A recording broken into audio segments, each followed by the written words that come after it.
What up, world? Welcome to another episode of RMT, That's Real Man Talk. It's your boy, Standing Man, coming to you with another great conversation piece on today. And before we get started, I want to thank you for joining me here on RMT. All right, so let's go ahead and get into it today. Today, we want to talk about the Black experience. Yes, the Black experience, right? The Black experience is an experience like no other. Our history is rich and infused across the globe. Every race wants the quote unquote Black experience, but they don't want the actual consequences behind being Black. They love our skin. They love our athletic ability. They love our athletic greatness. They love to hear about how we're struggling to get out of circumstances that was created to keep us down. It's like, I put it to it, it's like this, the experience that they experience with us or they want to experience. It's just like you want to go to your favorite amusement park, right?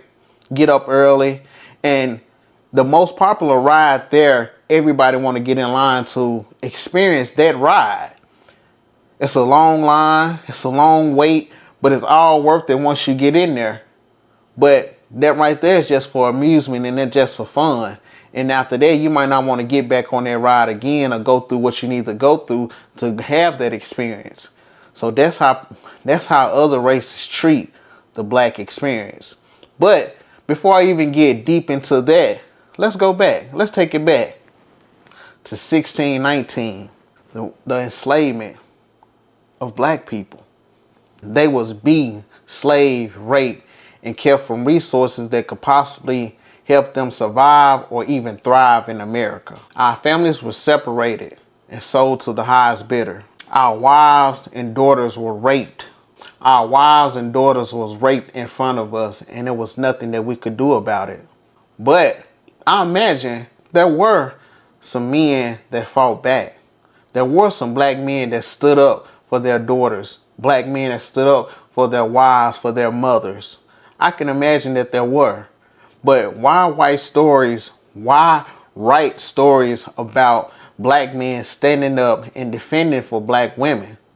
Why would you do that? Why would you want to empower somebody that you are continually to make them feel like they're nothing? Why would you empower them and let them know that your ancestors did stand up for some of your ancestors did stand up for their daughters, their wives, their moms. They did stand up for the Black women. After years of inhumane treatment, suffering, and turmoil, after 200 years of free labor, then slavery ended. But that's not all, because after slavery ended, the so-called Black codes came into effect. Yeah. It's called Black codes. Let me tell you a little bit about Black codes. Black codes were strict local and state laws that were detailed on when, where, and how formerly enslaved people could work and for how much. That was the Black code. And these codes was also ways to ensure that the wealth gap will continue to grow considerably larger and larger over years to come. These codes was prevalent in the South as a legal way to keep Black citizens into indentured servitude, to taking voting rights away, to control where they live, how they traveled, and to seize their children for their own personal labor. The Black Code is what led to Jim Crow laws. Separate but equal, and it was anything but that. There were white only everything. When I say everything, public parks, theaters, water fountains. Restaurants segregated. Not only that the laws enforced separate waiting rooms, bus, trains, water fountains, elevators, cemeteries, hospitals, jails, residential homes for elderly and for handicapped.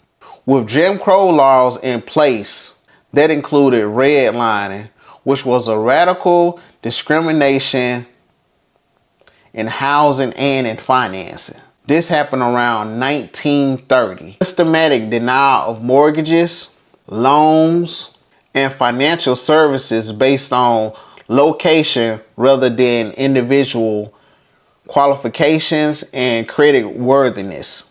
The term redlining, it was created by a socialist in the 1960s, where they'll literally go on a map and draw a red line around certain areas that they plan on not giving finance to, not handing out any mortgages to. And even if they did, the interest rate was so high on it by the time that they could never buy into any equity into their house, so they couldn't eventually pull any equity out to start any businesses, or not only start a business in order to invest in anything else. And we know exactly what neighborhood that they targeted. Most of them will be the black ones. And when they did an investigation, on the matter to a lower income white borrower quicker than they would to a middle income African American. That right there is another extension on the wealth gap. And these practices affect us till this day, but yet we still overcome.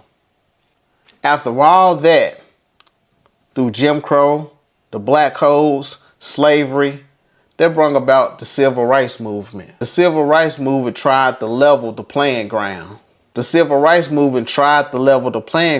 we thought. Some of our greatest and smartest people stepped into the forefront to help us push the movement forward. The civil rights movement was the greatest movement that the world has ever seen. The civil rights movement was one of the greatest movements that the world has ever seen. Now, the black experience, everybody love our skin, our physical attribute as black people. What about the fear of being pulled over and the possibility of not making it back home? Or your family members or your family has been sold to the highest bidder, or just being brutally beat just because you fit the description, or even being told that you have all the opportunity in the world, but given the least amount of resources in order to survive. You just want the experience, but not the burden and consequences and circumstances. I'm out.